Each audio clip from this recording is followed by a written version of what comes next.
Hello and welcome to Cartoonist Kayfabe. My name is Jim Rugg. I'm Ed Piscor. Going to look at Richard Corben's Mutant World and Son of Mutant World.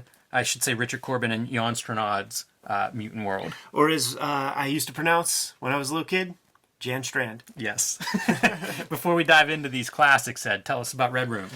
Murder on the Dark Web for Fun and Profit is the name of the game in the Red Room universe, and issue 1 is out right now as of this recording. When this video goes live, presumably there will be at least 2 issues on the stands. All of the issues are completely self-contained, which means that if you see an issue, you could grab an issue, get a complete story without needing to grab any further issues. But obviously, I would like you to stick around for the ride. You can read the comics ahead of time at my Patreon, patreon.com/Ed Piscor. 3 books get you the archive there. I have well over 100 pages, which is more than 4 issues worth of stuff.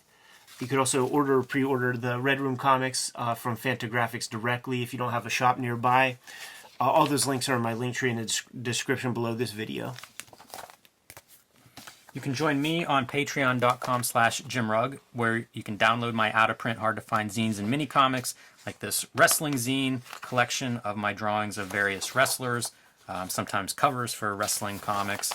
I also have notebook drawings that are done in ballpoint pen. This zine is available for download. I think I have about a dozen in total. The most recent download zines are these process zines for the Street Angel Gang. Shows exactly how I made this comic, including pencil reproductions, as well as my script with layouts, page layouts on facing pages. So you can see that, lots of original art and lots of comics at patreon.com/JimRugg. But we're here today, Ed, to look at Richard Corben book. Always a fun time to look through a Richard Corben book. And part of the reason that I pulled this out is because I recently got hold of this copy. Apparently this was, I believe it was crowdfunded a couple of years ago. And Stuart Ing Books is where I got it. He's a book dealer, or they're a book dealer from California. And still had them, at cover cost, which is rare. Corben stuff tends to go out of print and cost an arm and a leg, so I was happy to scoop some up. And you can see this is a nice edition. Yes. Really good reproductions on this, and the book itself gets into that with some of their opening introduction stuff, as well as some of the back matter. And should say, like the first collection, I believe this is the first collection version of it, which is what they used. Yeah, 1982. This is what they used for this book, and then digitally retouched and corrected some of the originals. Boy, does that look good. So there was a version previous to this, but this version maintains their original dialogue because the original printing, this was originally serialized in Warren Magazine's 1984. Oh, okay. And yes, they talk about that, and they criticize. Yeah. I don't know if it was it must have been editorial, made changes to dialogue and stuff in that 1984 edition. There's one other piece that makes a lot of sense too, just given the long collaborative history between Strnad and Corben. Wichita, Kansas, like Corben, same area at the time, so it made sense that they had some proximity back when they were putting this stuff together. And one of the other notes for this collection is Son of Mutant World, I guess, was partially printed in black and white. The first couple issues, it says, were in color, sold poorly, and then I guess the rest were in black and white. So this is a color edition, colored by Richard Corben's daughter. Wow. So, as you can see, full color Richard Corben, and this is that like painted process where I think he's working on plates and things, and it's almost impossible to even figure out like how he did some of the stuff that he does in this edition. And it's also, post-apocalyptic setting, one of those places that Corben art just seems perfectly suited for. And Strnad writes a lot of post-apocalyptic comics, so this is like yet another one of those for him. And you know what? Let's compare a couple of pages. Keep going. Yeah, sure. The comic it's a very simple comic. We have this guy Demento, and he's hungry. It's basically like in the post-apocalypse, and they there's no need to get into it. Like they don't even know why the world is this way any longer. Which is probably how it would be if there was a post-apocalyptic world. Right. Yeah, one generation removed, it's done. I don't think Demento's spending any time in school learning history. Right. So you can see pretty good reproductions on this new edition as well. Yes. So basically, we are no longer, we don't have command over agriculture, hunting, and gather. Like, we back to the Stone Ages, man. You're spending all your time expending energy while trying to just take in calories, and that's your whole life. Yeah, well said. Very animalistic, these characters. This preacher, religious figure is a standout character in the comic. You could see why. It kind of looks like Demento. You need your glowing forehead mark. And Demento and the preacher look like Den.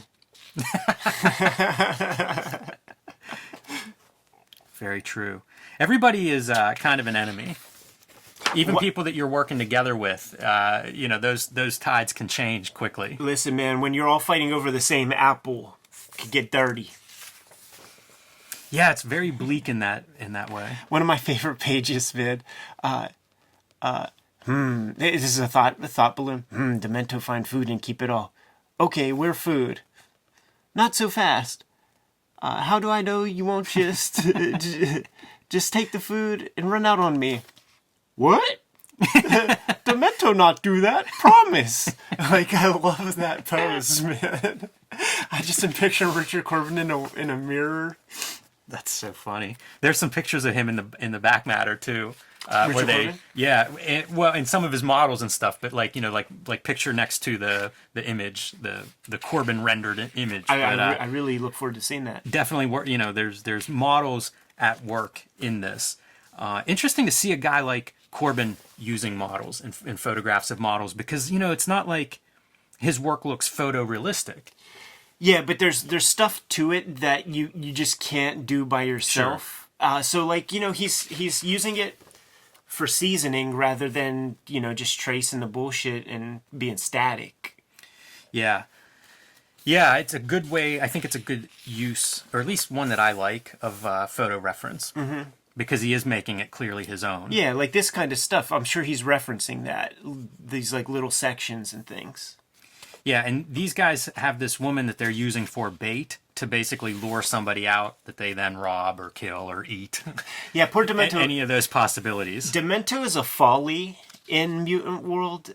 He's always being taken advantage of and getting beat out of his food. Whenever he comes across some grub, he will not get to eat it, basically.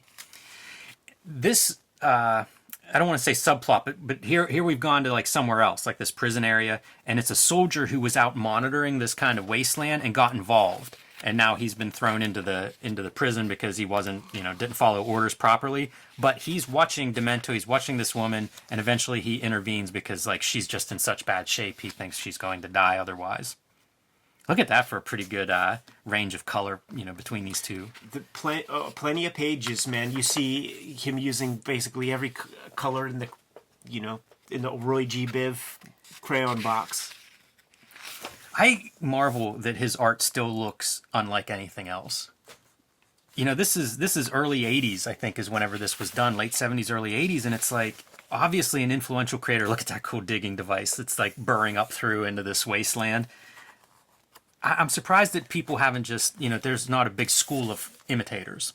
Yeah, and I gotta say, I find it very inspiring. Whenever I go through a Richard Corben comic, it makes me want to, like, I don't know, bust out color pencils and markers and just, like, see what kind of weird color things I could figure out for myself. Yeah, it's really peculiar what he's able to do.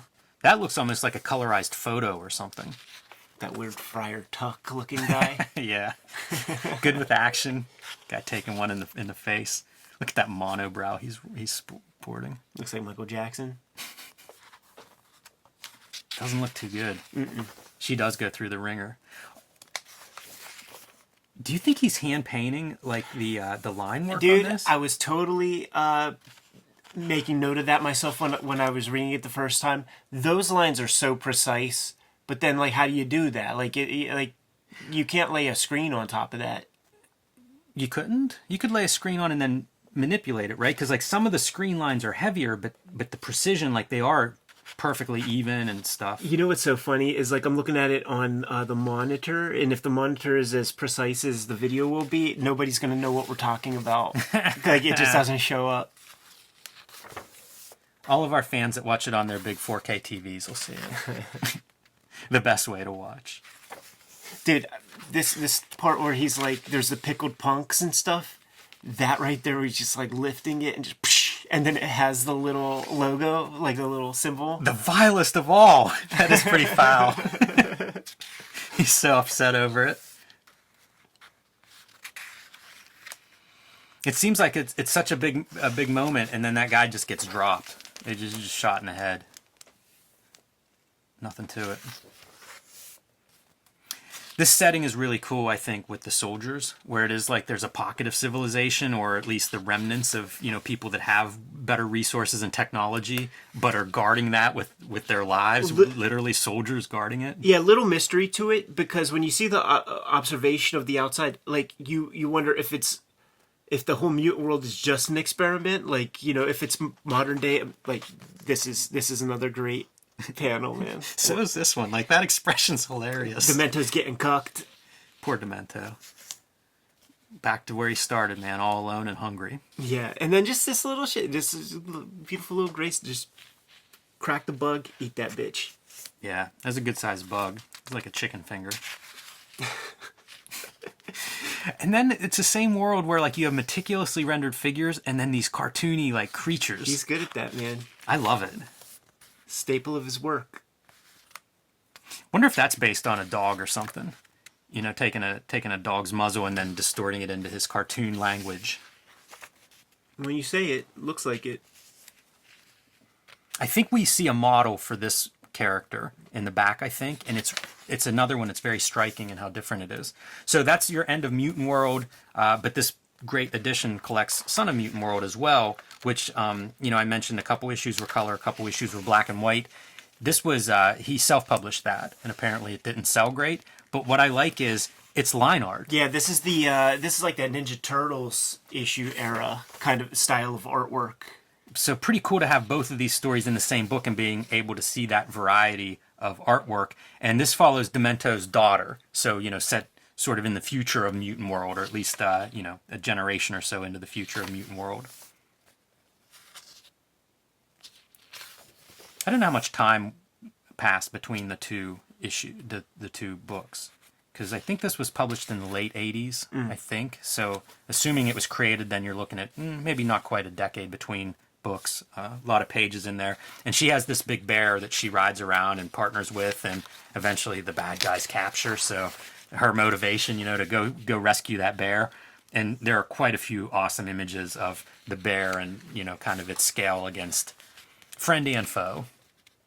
This guy can draw anything, man. He really can. Look at this beautiful, beautiful moon. Reflections. It all looks good. A little bit more into the painted style. And again, this part colored by his daughter Beth. There's a picture of those two working like in the studio together. She's a heck of a hand in the back. Yeah, really nice. Gotta assume that he has some input in that, you know, like directing her in some directions, I would assume. Yeah, or just like in his like schooling her about color and stuff over the years. Yeah, because it still feels like his work, you know. It's beautiful, yeah. If I didn't think that she colored this, I would assume it was Richard Corben's color. That guy's badass looking. Right next to, like, you know, Super Cartoon, his sidekick. The moons are all really good. You know, like, one of the things I always say is, like, sometimes the people look like Play-Doh or something, and it makes me wonder if he, like, sculpts, like, a basic armature to light or something. I never thought of that until you said it, and it makes total sense to me based on what his art looks like, and knowing that he does sculpt some stuff, has some models that he uses for lighting references. So yeah, that wouldn't surprise me at all if he's doing some crude stuff. This character's real funny with the skinny head, but pretty thick back muscles. It feels like a 2000 AD kind of British weirdo. Yeah, I always wonder with Corben how, like, if he knows where things are going to be published with everything. Because, I mean, he's appeared in everything. Yeah, I mean, I think he was. I mean, was he in metal Erlong, or was he just heavy metal? Yeah, I think he may have been in both. But, like Warrens and Undergrounds and eventually Marvels and DCs, it's like literally he's kind of been everywhere. Yeah. Huge, overseas foreign publishing.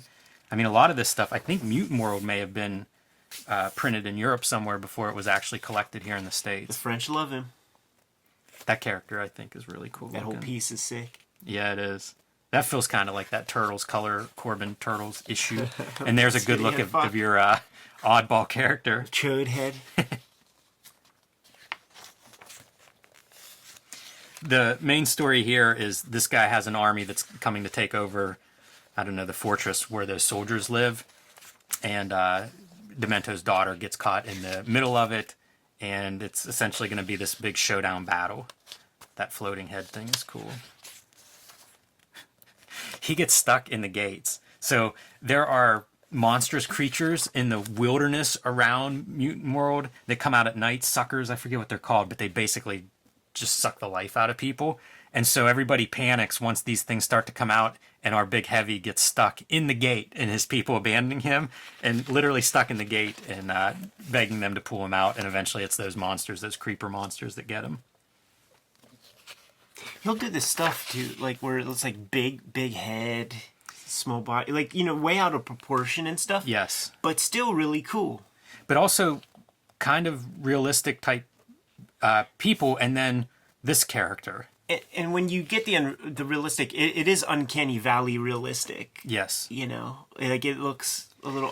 It's Uncanny so Valley is a huge part of what makes his work so mesmerizing. It is, yeah, for sure.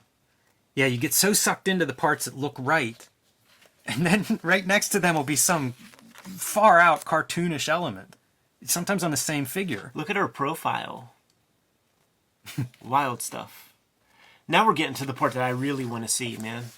Yeah, so there you go, your cover of the Catalan press, or the Fanagor press. So first edition, it was in Spain, yeah. And there it is without the title treatment. There's a couple of covers that are shown that way. Look at how good that bear is. Yeah. I think that's really neat too. So this was his self-published series, and you see, first issue in color, but cropping out the painting to make the design of the cover the way he wants it. That bear's really well done. How good is that rat creature? For sure. Man, what a like, just for two characters, I don't know if you could do any better. I mean, a lizard man and then the mammal next to him. Take that shit to Hollywood, man. That could be a cartoon. You make some toys. I think he has grenades in each hand. It's just awesome. Yeah, look, black and white. So that's issue 3 switches to the black and white, and another just stunning cover. I'm surprised by the difference in color of the printed, like the covers versus the painting. I prefer the painting original. Yeah, just technology, man. Depending on who you're printing with. And great vein artist. Mm-hmm. He's on my top 10 vein artist list for everybody that has that. That list looks like a fucking Garbage Pail Kids card. Look, she's missing a finger. But if she had the finger, then she would have 6 digits. I'm trying to think of like a name that would rhyme with Jugs, Mounds, because that would be her like Garbage Pail Kid name. Yes, of course, right. Judy Nudie. Richard Corben is Father Dove. It's going a long way. I think what you're getting there is lighting. The main thing. Yeah, some drapery. Drapery, exactly. Bruce Jones is Max. There's another Corben picture. It's so good. Look, he's like acting too. He's like the body language. Yeah, the facial expression. Try to sell it. This is the one I was talking about. Karen Gilbertson as unnamed lab assistant, but completely different facial features. Yeah. It's hard for me to even understand. Like, there's so little. I don't know. I'm surprised that this is a reference piece, but I guess you get, again, the lighting. It seems to be the main thing that he's taking from these photos. Love seeing him at work at the board. Yeah, man. There's one of the models that we talk about that he would use for lighting and reference. I don't know what that's from. Foam rubber puppet head. Made for some unknown movie project. And that's his daughter coloring, so working in the same studio. So cool. the original introduction. Oh yeah, sick, great. Yeah, so this book is thorough. Yeah, it's really great, and like I said, still available at cost, which not easy to find. This is neat. This gives a little bit of context of Corben, where he was in his head about. There's some background in what he thought he would be doing to make the kind of work that he wanted to, like movie type work, being one of those outlets for that kind of style.